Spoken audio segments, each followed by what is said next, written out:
Good evening, everybody, and thank you for joining us. What a wonderful presentation you just heard from Dr. Ben Gaddy out in Kentucky. And tonight, following his presentation, now we have Dr. Christine Funke out of Phoenix. I'd like to introduce Dr. Funke, who you can see on the screen there. Dr. Funke, for those of you in the Midwest, is from the Chicago suburbs, and she had gone to the University of Notre Dame for her undergraduate degree, and then she went to Rush Medical College in Chicago there, followed by a residency training in Case Western Reserve University. And then she decided to come on back to the great state of Illinois, to the prestigious University of Illinois Eye and Ear Infirmary, where she focused on managing advanced and complex glaucoma cases. Currently, she's in Phoenix, as I mentioned, in Arizona, where she's a board certified ophthalmologist and fellowship trained glaucoma specialist at Barnett Dulaney Perkins, a very large clinic that takes over the whole Phoenix metro area, if you haven't heard of it. But she takes care of a comprehensive range of eye care services. And she's also somebody that is also on the cutting edge of advanced surgical techniques, including MIGS, trabeculectomies, tube shunt implants, glaucoma laser procedures, complex cataract surgeries, just to name a few. She's an active member of the American Academy of Ophthalmology, the American Glaucoma Society, and Women in Ophthalmology. And she is also a huge author. If you just Google a number of things that she's responsible for, and one of them is taking a proactive approach to glaucoma management that was recently in Eyes on Eye Care. And lastly, something that I know she's really proud of was an IG masterclass. She was one of the mentors last year at the University of Utah, teaching other board certified ophthalmologists about alternative therapies and interventional glaucoma, and will be participating again this year. So please welcome Dr. Christine Funke. Thanks, Evan. Hi, I'm Christine, glaucoma specialist, as we said. But I mean, this has been fabulous listening to Dr. Gaddy and his discussion of interventional glaucoma because that's, my personal passion, and really what I think drives me every day and how we are taking care of glaucoma. Because, as Evan mentioned, I only had trabs and tubes when I started at U of I.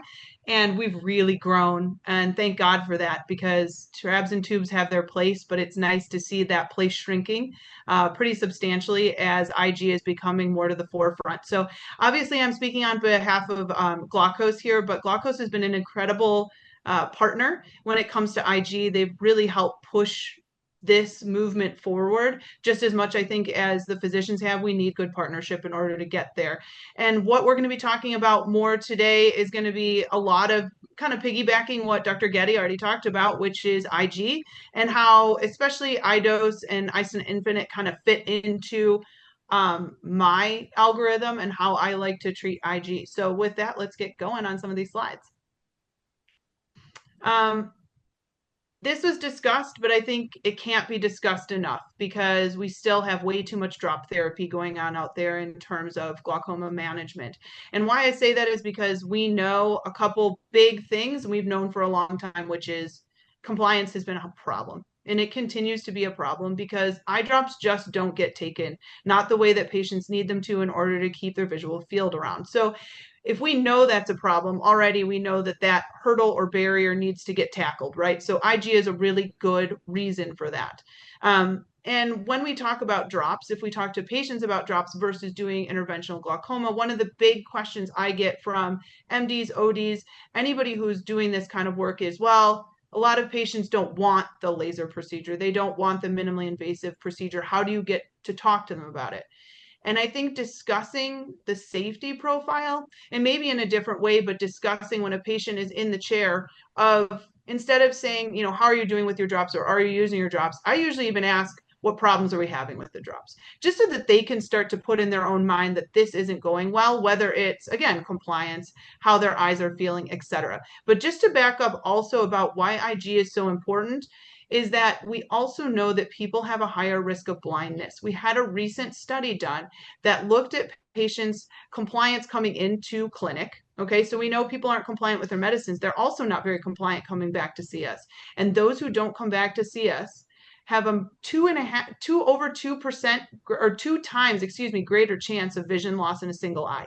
That's huge because that's our entire plan here is to try to keep people seeing for as long as they need that sight. So the other big issue is that we really need to kind of protect the eye.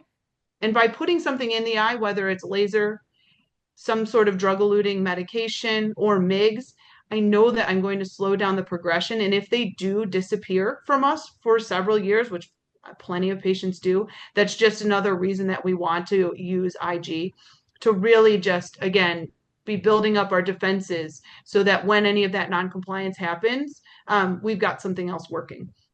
So with that being said, next slide. Some of the things I see in my clinic, this is kind of on a daily basis, and I'm sure you guys all have the same thing, which is topical medications are not benign, right? And they come with a whole host of issues that sometimes patients will ignore because they want to, one, please us as the providers, but they also don't want to go blind. People are very scared. And so they're willing to tolerate a lot of issues because they think that that's going to keep them seeing. So when I see somebody come into, my office and I'm starting to see all these problems, the next discussion that's very rational, I think, is how are we going to get you to be as medication free and as free of these burdenous drops as we can? Because all of these different pictures are massive problems in people's mind, and a lot of times, sometimes even more challenging than their actual disease. And so we have to make sure that we're really not forgetting about a patient's quality of life, because glaucoma used to not be a quality of life discussion, where thank goodness it is more now. Next slide.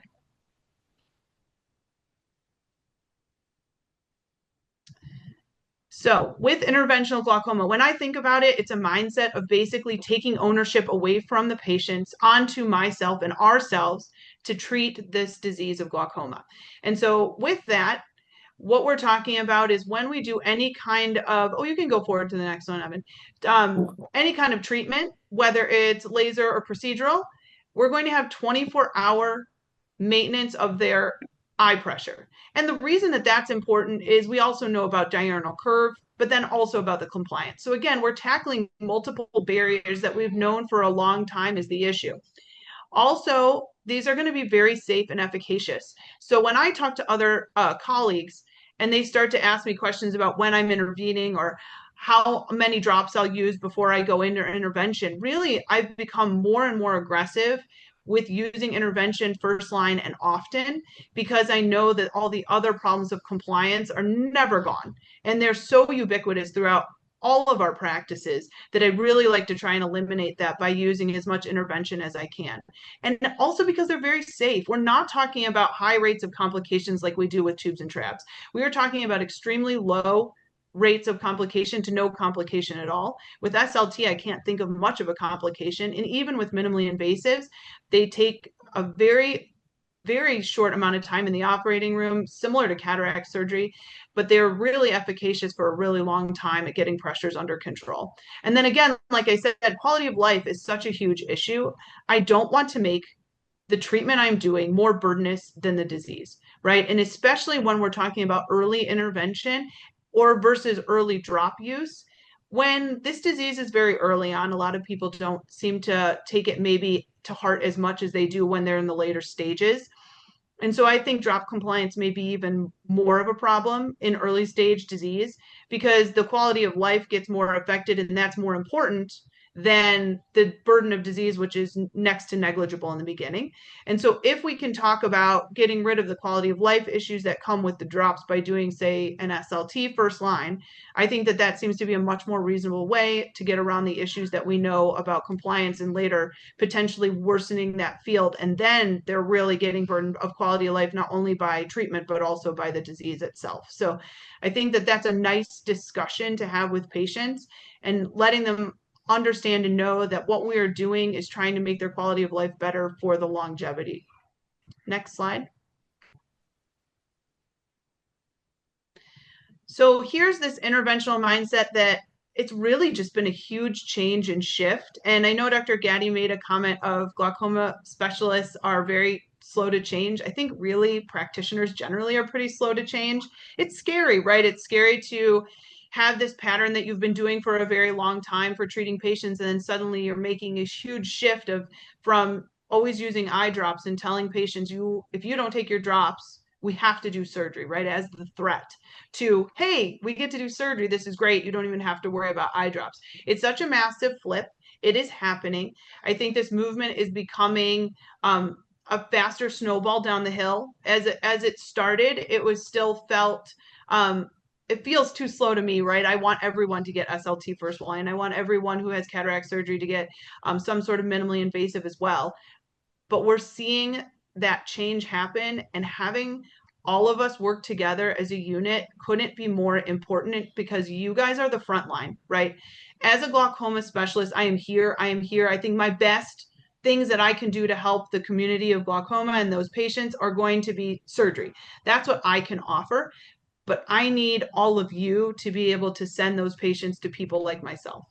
And if we don't come to the same mindset about using interventional glaucoma, then we're never going to get there, because I can say I'm going to do all these things, but without optometry to back it up, because you take care of the majority of these patients, it's just never going to snowball the way that we need to. So I think that understanding what's available, which you're all here to do, which I think is incredible, and then also starting to really change your practice patterns and start to think about what you would like to see if it was your own eyes or your family's eyes, I think will really start to change how you function in terms of your glaucoma patients, or at least that's what I've seen personally. Next slide. So now about iDose. This one's really exciting to talk about for me, because it really has become one of my new favorite technologies, and is quickly becoming probably one of the most common things that I'm using in my operating room. Of course, iDose is not perfect, which is why we have this nice safety information. But the biggest things to think about is it's not for every single patient, right? So we have to have some cautions, because it is a prostaglandin. So we want to make sure that it's not being used in somebody who has a prostaglandin contraindication. Other than that, for the most part, this is something that I feel pretty comfortable using in most of my primary open angle mild to moderate patients, whether in conjunction with cataract surgery or without cataract surgery. And I do tend to like to use it a lot of times and marry it with another MIG, because this is not a minimally invasive glaucoma procedure. It is a separate procedure. This is a drug-eluting stent. So when I use a minimally invasive, whether it's canaloplasty, iStent Infinite, I like to put an iDose with it. And why is I'm trying to do something synergistic, so that they're working together, so that I can get even better control when I'm in the eye one time. Next slide. So I know this was discussed a little bit, but this is a beautiful slide of seeing how tiny this device is. I think it is incredible. Glaukos was able to make this. It still blows my mind. I was able to go and see the iDose being made in factory, and it's truly a complex, beautiful device that was created. And internally, you have travoprost that's actually kind of like a liquid honey that slowly elutes through this stent system over 2.5 to 3.5 years. Next slide. So here is the actual stent device, and you can see that there is a nanoporous membrane. So all this medication is going to slowly elute through the nanoporous membrane and then into the anterior chamber. And you're going to get chronic bathing of the anterior chamber with travoprost. Can't get better than that. 24-hour coverage of medication without anyone having to remember it. So as long as the patient remembers coming in the OR, where you should be good to go for several years, which is great. Next slide. So who is an appropriate patient for iDose? Again, like I said, there's a few subset that I try and eliminate, but for the most part, as long as I am finding that this is a covered benefit through their insurance, which has gotten much, much better with coverage, very honestly, I am trying to use this device. And the reason is because we just have such lovely data to support that it is really a worthwhile medication to be using inside the eye. So we know prostaglandins work. This is not something up for discussion, but they work better inside the eye. So truly, I think this is something where people will benefit, whether they're non-compliant, they have issues with their drops for one reason or the other, their dry eyes really bad. All of those patients fit, but even somebody will benefit if they're doing well on their eye drop, because we know that this just does better in the eye. And we're starting to find also that there's evidence to support we may have remodeling happening as well within the trabecular meshwork. So more to come on some of that information. Next slide. here's some of the really beautiful data. And I am a very data-driven person, so this excites me. And I think the percent, 81% was what excites me the most. When we're talking about 12 months of the patients who got iDose to be completely free of medication at 12 months, that it was 81% of that cohort, that is a big number. When you look at all the other MIGs available, there is no MIG out there that hits that number. So very honestly, when I talk to patients, this is one of the most efficacious things that we have. And so that's one of the big numbers that I like to throw out there in the clinic.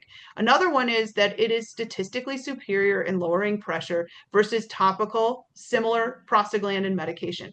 And again, why? Is we think that there's the compliance factor that we are avoiding. And also there may be just this idea that we just had the constant medication working inside the eye, but you're finding an extra 1.3 millimeters of mercury lowering, which for glaucoma sounds small, but it's actually a really big deal, especially when we look at it long term. We have a couple other statistics just quickly to go through, but basically what this is telling us is that the majority of patients are very well controlled on the same or fewer medications, and this is looking up to 36 months. So that's a very long time. My retina colleagues, I always like to joke with them, which is they talk about something that's going to last like 3 months, 4 months, and they're so excited, or they may have something that's 6 months. We have something that's a couple of years. So we've actually beat retina, which never happens in glaucoma, but now it did, of actually having something that's lasting for several years. And there will be even better technology coming very soon, I think, within Glaukos of making something even longer. Also, looking at it in conjunction with cataract surgery, we're getting over 10 millimeters of mercury lowering with that combination. And so that's also huge for a glaucoma patient. And don't forget that, again, somebody like me, I am also probably putting stents in at the same time. So I'm going to be publishing some of my data around that, but I'm finding even higher rate of lowering when you're combining some of these different modalities. Next slide. So as we move to the next slide, Dr. Funke, are you okay if we Yeah, just ask a question that just came in? of course. Should you try a topical PGA first before iDose just to confirm no serious adverse effects? I've had that question before. I think that the risk around having an adverse event from a prostaglandin is extremely low generally. But most patients who are coming and knocking on my door at this point have already had a prostaglandin. Or if you're thinking about sending someone to the operating room, they're not going to the operating room tomorrow. A great time is to put them on the prostaglandin while they're awaiting surgery. They will call you and tell you if you have an issue. So if you want to put them on something, give them 2 to 3 weeks because that's going to take the amount of time to get through all the juggling that is insurance companies and getting all the approvals and to get whatever devices you want done. By that time, whether it's Durysta or iDose, you should be good to go to say, okay, once the surgery is done or the injection is performed, you can stop the medication. And I think you can feel pretty confident that if you've got good 3 weeks, you should know by then if they're going to have any adverse events. And I don't consider, hyperemia, irritation to the surface, worsening of dry eye, all those things, don't count any of that because none of that will happen once you have it inside the eye. So that's all more looking for iritis from prostaglandins or a CME event. But I think that's very, very, very unlikely. Great. We'll just go to the AE slide then. So AE slide is impressive as well, which is really no major AEs, especially when you were looking out beyond that initial first couple weeks post surgery, and no major AEs, which is the big one. And also no loss of endothelial cell, which we know is one of the big things that's looked at ever since CyPass. So again, a very safe device. And something that's very well tolerated. And in my patient population, the patients really are very grateful to be off of the medication that we can afford them to be off of post-op. You can Great. go to the next slide. We'll take you to your surgery video. Great. I'm So gonna here's, tee it up. yeah, thank Go you, ahead. please. So this is one of my cases, and here we are doing a quick canaloplasty, which you can see with an eye track. So you're going to see the light going 360 degrees around and then placing viscoelastic into the canal. Again, as I said, I really like to do multiple things at one time. You can see that light going around right underneath the limbus there. And so this is just cleaning out the whole drain, just prepping up as much as I can of that drainage structure to clean it out, get it to function as best I can. And then after I do that, I'm going to place my iDose. So the iDose is going to be on the tip of the injector. You're going to place that anchoring device right into the scleral wall, and that's how it stays into the eye. So even if there was a total open goniotomy, I could still place this without an issue. So you really don't need perfect normal anatomy. And then we place that right into the scleral wall. So you're kind of, I push a little bit and then I release the jaws with a little slider button. And then you'll see the iDose sitting there suspended into the anterior chamber. With a nice open wide angle, especially post cataract surgery, you can stop the video. They really do very well. And then you can see there in the still image, you can see the iDose, which is visible and should be visible very easily when it comes to looking at a slit lamp. So patients can see it. I have not had anyone actually comment on noticing their own. I try to tuck them under either the upper or lower eyelid, but there's no visual issues if they are placed elsewhere.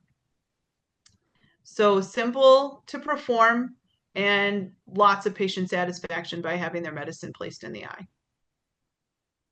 Perfect. Do you have another question for you? Sure. Do you use a standard script when describing interventional glaucoma options to your patients? You know, I actually have an algorithm that I've created that's for my own practice to try and be a little bit more streamlined about that because there are so many options. And I don't like overwhelming patients with the options because it really shouldn't be their decision, right? If I went in and I needed knee replacement, I really don't want my surgeon to ask me what knee replacement I want. I want them to choose. And I think that comes the same way as glaucoma surgery. So really, I prefer to tell the patient very honestly what I think is best for them. Of course, they can have questions around it, but I don't like giving too many options. I think it's overwhelming. And it actually, I think a lot of times undermines what I want to do because they don't feel that I am confident in what I want to do. So I actually prefer discussing usually the single option that I think is going to be best. And then if they ask for a second option, then we can talk about something else. But again, I think trying to be very decisive about what we want to do gives a lot more confidence to the patient. And I usually have something that I want to do in the first place, right? I have my best option in my head. So I've learned over time that that is the better way to go to get patients' confidence and also acceptance of what we want to do in terms of surgery. Perfect. So in summary, I think the biggest word here is collaborative. We really need to work together. I'm very blessed to be at a very large practice with a large group of optometrists that I work with, very close, hand in hand, pre-op, post-op. We take care of patients in a very, very close-knit way.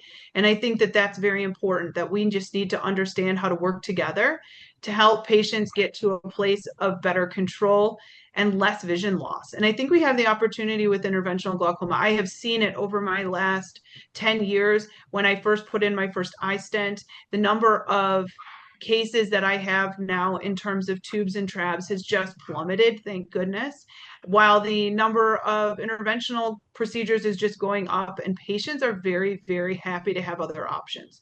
And they are very, very grateful to be given other options that some people haven't been able to give them. So you being here, you learning all of this is only empowering you and then empowering your patients more to know what the options are and to get them better care than what they may be getting now. So I can't tell you how grateful I am for people wanting to learn more and wanting to do better for their patients and by their patients. I'm right there with you.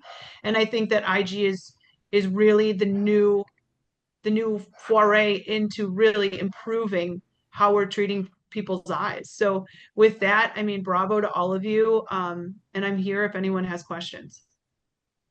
We've got another one just came in as well. Does it matter where you place the iDose in terms of efficacy? No, that's a great question, but there is no evidence to support that it would be superior or inferior because we have, when you think about the anterior chamber, you have to think about the flow is circular. So there's always all these little eddies and circles going on within the chamber. So you don't have to worry about not getting enough of the some area bathed. So it doesn't matter if it's superior or inferior. Perfect. We'll wait 1 more minute and see if there's any other questions that have come in. This has been very enlightening. Good. Well, I'm excited. I'm excited. WooU does an amazing job of getting the best and latest technology out there. So Looks like I got one last question here, and you just mentioned it before. In your practice alone at Barnett Dulaney Perkins, you've got your internal group of optometry in multiple locations, and then you have the external group in the greater Phoenix area. What's the role of the optometrist when a patient returns from an intervention from an ophthalmologist? that's a great question. So for our practice internally, I train all my optometrists to do most of our pre-op and post-op care at this point. Glaucoma is becoming a place where there's so many patients who need help and need intervention that, again, I find my place to be most helpful in the operating room. And so with that, I have to empower all of those around me to feel more comfortable making medical decisions. So at this point, I'm kind of the pass through. I'm the surgical pass through. So I take care of the patients and then I send them back day one. And then if there's anything that needs to be seen, anything that the optometrist that I'm taking care of with these patients isn't comfortable, then they'll send it back to me. But that's pretty few and far between, very honestly, which is great. Because again, these are very low risk procedures. And then externally, usually I'll keep the patient in-house a little bit longer. Unless I have a relationship with the outside optometrist that they want to see them back sooner post-operatively and take out the post-op care. If not, I keep them until the post-op period's done, and then I'll send them back and once they're in a stable state to go back to general care. Beautiful. Thank you. Thank Mhm. you. We've been getting comments coming in through the chat room, and we really appreciate the everybody's weighing in and the impact that both you and Dr. Gaddy have had this evening. So don't want to belabor it. It's 10 o'clock on the East Coast, and so people have families. Thank you all for joining us, and thank you, Dr. Funke, especially for the last half hour. Yeah, thank you guys for having me. It was fun. Have a great evening, everybody. Yeah, you too.